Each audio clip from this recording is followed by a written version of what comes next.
Hey guys, we are going to continue on the Why the Pros Play. This will probably be the last one that I do for CCL 2020. I'll start doing some on Master Clash when Master Clash gets rolling.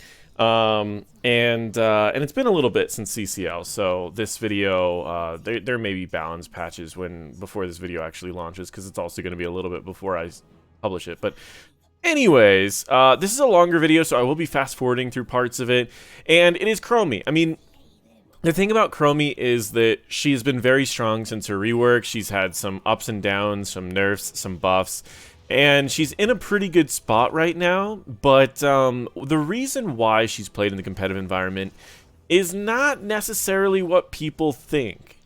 She does do a good amount of damage, and a lot of people think, oh, Chromie does so much damage, and she does it from so far away that she's safe. And while that is definitely a good reason on why she's actually played in the competitive environment for a completely different reason. Chromie's win rate, last I checked, in just Storm League was lower than 50%, and pretty lower than 50%. I think it was like 48-ish. So she definitely isn't in like the top 5 of the mages in Storm League, but she is still very strong in Storm League. What holds her back from Storm League is because she has very slow abilities. Her abilities don't often land on the targets that you are actually aiming for and initially going for. If there's a tank in your way and you throw all the abilities out, if he moves, you might hit someone behind him. Or if you're aiming at someone behind a tank and he moves to block your abilities, then again, they're not necessarily going where you want them to go, where a lot of auto attackers and even some mages with shorter range abilities can generally throw the abilities where they want. The challenge about Chromie is because she can't throw the abilities exactly where you want and have the damage go exactly where you want, then she has some major limitations. And so she'll top damage, but it's almost all unimpactful damage that's easy to heal back up.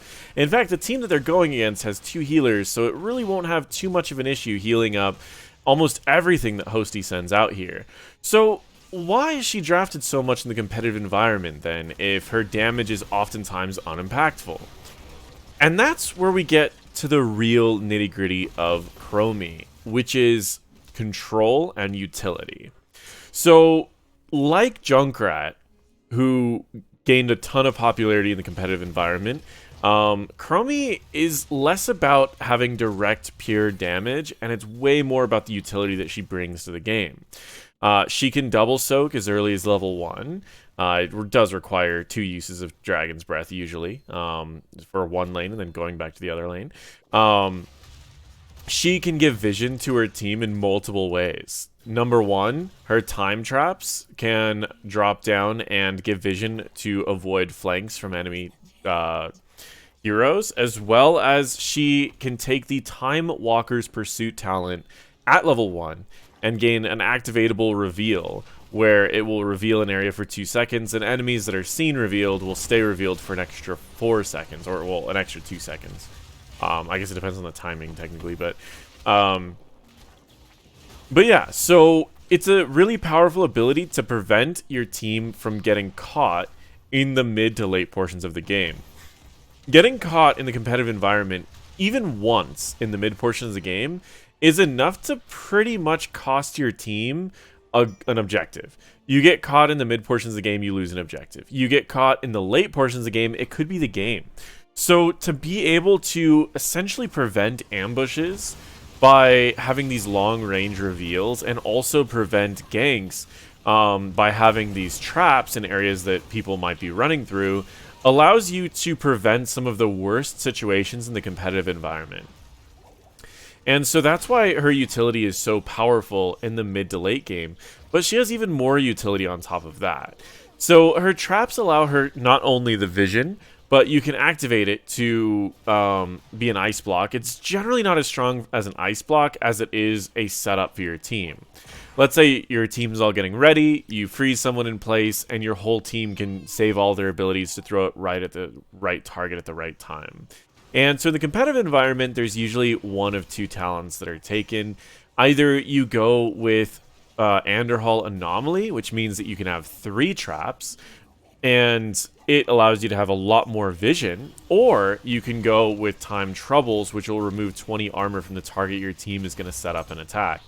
Against double healers, you generally want to remove armor so that you can burst them down, giving them less time to heal that target.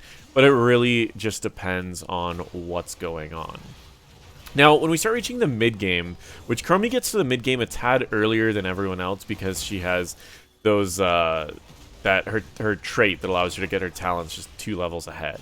So you end up taking Slowing Sands, and you can use Slowing Sands to prevent the enemy from stepping out while you destroy the front walls, and potentially you can even destroy their fort.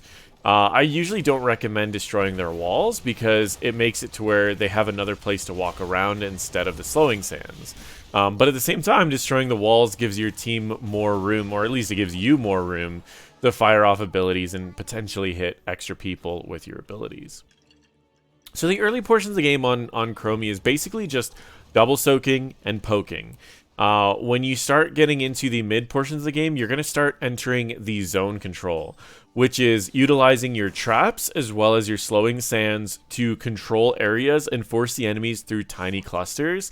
And in those clusters, you'll be able to throw the damage a little bit easier and hit people more often, which allows you to have a much more reliable amount of damage. Again, it's still kind of a unimpactful or chaotic damage. Not necessarily chaos damage, but just a chaotic damage. It doesn't necessarily go where you want it to go. And that's still a big issue about it. But otherwise, early, double soak, and poke. Mid-game, zone control. Late game, preventative measures for against ganks and against any form of ambushes. And if you just do those things, you pretty much set your team up to not lose. But you still haven't really set yourself up to win yet. In order to win, you really need to abuse slowing sands and also use it aggressively. Find locations where the enemies need to run through to get away and drop down slowing sands. You need to be using traps aggressively to catch enemies out of position so that you can freeze them and then use that armor reduction to get that bonus damage.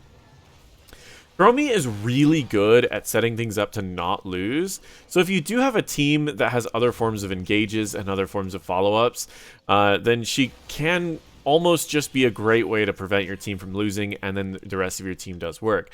In this particular case, we have a Deckard who can already engage for their team, as well as a Hogger who these days can do a lot of damage, or at least as of this video can do a lot of damage. So I am actually going to fast forward a little bit because I do want to get through this replay rather quickly rather than making this like a 45-minute video. So I'm actually going to fast forward a little bit as we're going through this because I want to talk a little bit more about the late game, and I'll talk about the builds when the fast forward is about over. So let me start fast forwarding and we can see how Chromie pushes. And generally you want to kind of stay at max range. Now, the other cool part about Chromie is, in this current meta, because everyone's so tanky, she's actually really good because you can stay so far away from everyone that it's hard to dive on her and get through so many people. Alright, we're going to fast forward and talk about the build. When you're aggressing with Chromie, she has a lot of siege damage, and something you're going to see Hosty do quite a bit is he generally stays either top or second in siege damage for a good portion of it. In this particular case, he's third on his team, but he does end up popping ahead for a little bit. So yeah, let's talk about the build just for a little bit, and let's fast forward. So level 1, he takes Time Walker's Pursuit. What this talent does is you gain 15% spell power. Flat. Reduce the arming time of time traps by 0.75 seconds. Again, flat. You just get those by taking the talent. You can activate it to reveal a targeted area for 2 seconds. Enemies seen are revealed for an additional 4 seconds. So if they enter at the last millisecond of that, they will still be revealed for another 4 seconds. Time troubles. After time stop ends, enemies that are affected lose 20 armor, which means they're going to take 20% more damage, and that's multiplicative with all other damage bonuses. Or allies that are in it will gain 20 armor, making it to where their damage is reduced by 20%. We've got a bit of a fight coming in here, and you get to see the power of this zone control. We have this big slow going on this side, and right as this guy tries to jump over, he instantly dies because of Deckard's activatable and the fact that the entire team got to focus on a single target. So that zone control allowed his team to really pick one target and blow it up, and it prevented the other targets from reacting in any way. So again, that's going to be the bread and butter of Chromie in the competitive environment. It's going to be zone control, it's going to be a little bit of poking, but you can see this is Chromie on a map that you would think Chromie wouldn't be that good on. Chromie should be on maps like Braxis or on maps like Volskaya where you have to just hold a point, and you're just going to get peppered by sand the entire time you're trying to hold the point. So you can see that if you're creative with Chromie, she can work on almost any map. So level 7, Chromie goes with a proper greeting, or at least Hosty playing Chromie. Hosty's well known. He's been on Simplicity for a long time, even back in HGC. And at the same time, Hosty was one of the most well-known Medivh players. So having him learn Chromie was, I mean, it probably took him a little bit, but overall, he plays a pretty mean Chromie. That being said, a proper greeting is the talent that takes level 7, damaging a stunned, rooted, or slowed enemy does 25% more damage. Now, keep this in mind. We already have a flat 15% increased damage. Now we've got 40% because we're going to be adding in the 15 and the 25.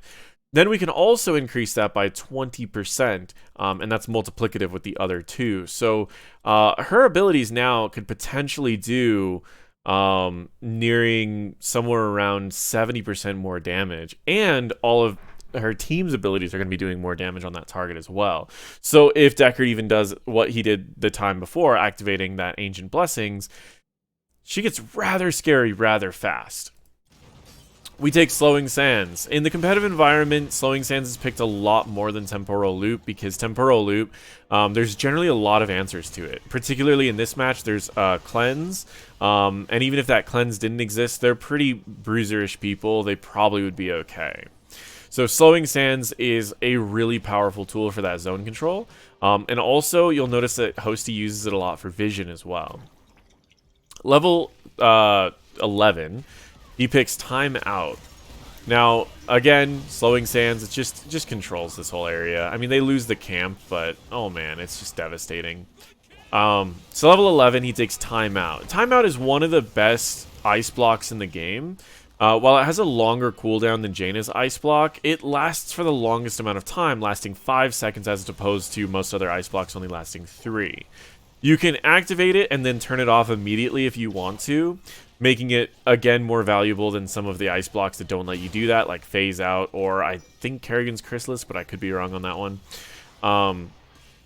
And so let's say it's just a single ability that you're trying to dodge. Like, let's say Stukov goes for his root combo. You can remove the slow by activating timeout and then just cancel it when the silence comes around and walk away.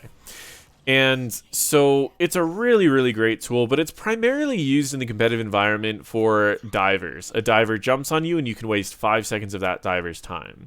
Even more so if you drop down a trap, waiting for it to arm, you timeout, and then you walk over to the trap and you can essentially ice block again and give yourself 20 armor. When you combine the time between both ice blocks, you're going to have essentially 7 seconds of time that diver is just wasting, where you could still have Slowing Sands out that whole time and still be a valuable piece of your team. Level 16, he takes Shifting Sands. Hitting an enemy hero with Chromie's primary Sand Blast grants 5 spell power. This is spell power that works for all of your damaging abilities, so it's also going to increase the damage of your Dragon's Breath. It stacks additively with a proper greeting and stacks additively with Time Walker's Pursuit. So by the time you've got this talent stacked, you're going to be doing essentially double damage with all of these other talents that have been picked up. With that double damage, it is pretty incredible how scary you can get rather quickly. And so, but in order to keep this going, you need to hit an enemy hero to increase the spell power. It's refreshed whenever an enemy, it could be a structure, it could be a minion or anything. So if you want it to increase, you have to hit an enemy hero. If you want it to just keep your stacks, you just have to hit anything with your Sand Blast. And then at level 18, he goes with Piercing Sands. Allows your sands to pierce all enemies. That could be all minions. It could be all structures. It could be all enemy heroes. It doesn't matter. It's going to pierce all enemies. And it's a great thing for wave clear. It's a great thing for siege damage. And it's not bad for team fights, especially when you know when they're going to happen. And so now we know a little bit of the build. We know in the early game it is double soak and poke. Mid game is zone. Late game is watch for areas where your team might get caught. But also, this is when your damage can start ramping up very, very fast. So we're going to fast forward through some of these mid-game fights, just because, again, this replay goes on for 30 minutes. But just know that these fights can start getting intense. So I'll watch the Shifting Sands stacks, and ultimately, the most stacks that we'll see out of that is 10. And we'll see if that ever ends up hitting 10. But most likely it won't. Just because it's pretty rare. Now, you can see, I mean, even if he doesn't have a lot of stacks, he can still be pretty scary. Overall, though, a lot of this is just poke, and his team's the one that's really picking the targets and locking them down. So he kind of just goes back to doing what he was doing. He starts focusing on wave clear, he starts poking, trying to take down some structures. I love Q going through minion waves because it just wipes the whole minion wave. And they're able to take out this this keep, and now they've got control over the map. So I'm going to fast forward again. In fact, we might even just pause and fast forward this way. And let's go about to 24. And I'm going to talk a little bit about some of the stats and what is important to pay attention to when you are looking at stats. So you're going to notice that Chromie does a significant more amount of damage than just about everyone else. But again, this is chaotic damage. This is damage that doesn't always go where you want it to go. It's damage that can usually be healed up relatively easily. So don't overthink that. I think so many people get caught up on the scoreboard. And while I oftentimes use it to represent how well someone's doing, I like to always add a disclaimer of, well, this person's a poke hero, so they're only going to be doing this damage here. Or let's say it's a Jaina and they're topping the damage chart. It's like, well, Jaina doesn't usually poke very much. So this is damage that's happened during team fights. And so keep that in mind that Chromie is mostly poke damage. But now from this point in the game, I want to focus on the areas where it is impactful damage.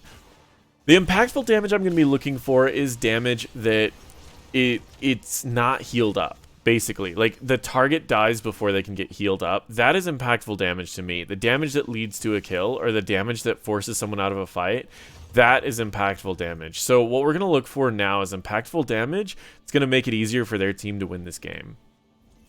They already have full control over this map. They never got ambushed, they never got ganked, and they were able to stay in a really good position. I mean, that's a single Q. Single Q did, like, what? It's probably like 23% of Muradin's health. It's crazy. Now, I mean, that was with his armor chopped a little bit, but still wild. Again, he had vision on these targets. Like, this build is so good for this map because you can drop down a trap or slowing sands in one area and you can reveal or trap in the other area. So if you had slowing sands in one to reveal it and then you had a trap and your reveal on the other side, you could pretty much prevent people from ever turning in. I mean, you'll probably get picked eventually, but your team should be doing something during that time. And she's really good for maps that you have any sort of channel that you can interrupt, because you have a lot of ways to get vision and you have a lot of ways to interrupt from really far away. I don't think she's as good as like Junkrat on Alterac, but she's definitely good on Alterac. So at this point, you can see he's just zone control. That's it. His team has full control over the turn-in locations. And at any point, if the enemies want to step up, he's just setting down his slowing sands and walking away. One of the underrated talents for me is the level 20 upgrade, Unraveling. It removes spell armor. Again, the removal of armor's multiplicative damage increase compared to just increasing spell power. So I think this talent's really good, but Piercing Sands is definitely more consistent. What I mean by consistent is it's almost always good. Where reducing their spell armor is not always good, because if you miss your abilities or if they get blocked by the wrong people, it's just less good. But piercing's almost always good, because especially these days when most teams are playing front to back, your Q can pierce front to back and do a ton of damage. So far all the damage that she's done in this fight is mostly unimpactful. And so that's kind of the downside about Chromie, is that all of that damage that she did during this fight is just going to be healed up. Now, the cool part is the enemies can't engage against a Chromie. We saw that Sonya tried, and she just ice blocked. Or again, he, as far as Hosty, I keep saying she because of Chromie, but I guess it doesn't matter, pronouns, whatever. But Hosty just didn't let it happen. He ice blocked when Sonya tried to step up, when Murden tried to step up. He had his slowing sands out already for his team to follow up, and the enemies just can't step up. So all he's doing right now is just controlling the turn-ins. He's going to drop down his slowing sands, which is going to give vision on anyone that tries to turn in, and he can just walk back up. Remember, he has a clone in this area, so he doesn't actually need to get all the way in range to interrupt. He can use his clone to interrupt as well. This time around, he's not close enough, so he could use his W, but instead we have Masquerade, who's able to interrupt. This may seem boring, but this is why Chromie is picked in the competitive scene. She just has so much control over these maps and so much control over what you want to do that they've been able to get 2 extra turn-ins on the opposing team, and the enemies just can't turn in or really do anything. It's not this super impactful thing that everyone's expecting of, oh, well, Chromie's just going to be doing so much damage that you have to play Chromie. It's like, you really don't have to play Chromie. But in the competitive environment, it's so much control and so much annoyance. So for those that have been wanting to learn Chromie and get into Chromie because you see that the competitive scene's using Chromie a lot more, I do want to point out that you need to kind of play Chromie more for control rather than just play Chromie as a damage dealer, as a mage. She's definitely not going to be doing as impactful of damage as something like an Orphea does, or even a Mephisto. But instead, it's all about controlling the map. So very similar to what I said about Junkrat. Junkrat is a lot of little poke damage with an ult that's pretty powerful, but otherwise, he doesn't do that much damage. He's mainly just about the control, and that's the same thing with Chromie. It's all about the control. In this case, they got a pick on Sonya. There is an enemy objective here. They're just going to clean it up so they get their catapult pushing in, and it looks like they're just playing safe, honestly. So right here, he can set down a trap, or he can use his vision to make sure that they're not going to get flanked. And you can see they have vision on this area. They all call retreat, and they back up. Like, it's just so calculated. Everyone is just, they're playing things out so slow and calculated. Time Trap's already going in the boss location because they need to back away from the boss location to clear the bottom objective. So now he wants to make sure that he has vision if the enemies try to do a quick boss. So they have another turn in here. They did give the enemies a turn in, but they'll be able to get theirs. We see Mephisto up at top boss, and honestly, Kira could do the turn in. They could jump up there, or they could just go and try to end the game. And that's exactly what they're going to do. They're just going to run right up and end this game. And that is why the pros play Chromie. It's not necessarily about the damage. Yes, the damage numbers look awesome. But in these team fights, it's mostly unimpactful damage. It's damage that gets healed up. I mean, you can see, just looking at like Stukov's healing, he's healing for about as much as Chromie's doing. And because the rest of his team isn't really doing that much more damage, the Uther pretty much covers the rest of it. So not a lot of this damage is actually impactful. It's the fact that the zones are controlled so much that Simplicity was able to take whatever they wanted to because of Chromie. Yes, the siege damage is also pretty good, but it was nowhere near the siege damage of the enemy team. So again, pure numbers look good on Chromie, but it's mainly the control is the reason that the competitive scene picks Chromie. So now that you guys know, you can kind of approach the competitive environment a little bit differently if you guys are taking Chromie into your competitive games in NGS and Heroes Lounge and anything like that. And if you're going to be playing Chromie in Storm League, just understand that her damage isn't necessarily going to be exactly where you want it to be. It can still be good damage, but don't just look at the scoreboard and say, I'm top in damage, which means I'm doing work. You need to make sure that you're also getting those traps. You need to also make sure that you're catching people in the zones, because most of your damage is going to get healed up unless the enemies are like solo healing with something like an Uther or Tyrande that can't keep up with your poke. And then Chromie's just a solid pick to begin with. But overall, that's Chromie. If you guys like this video, Make sure to hit all those buttons that YouTubers ask you to hit. Otherwise, thank you guys so much for watching, and feel free to check out my other videos.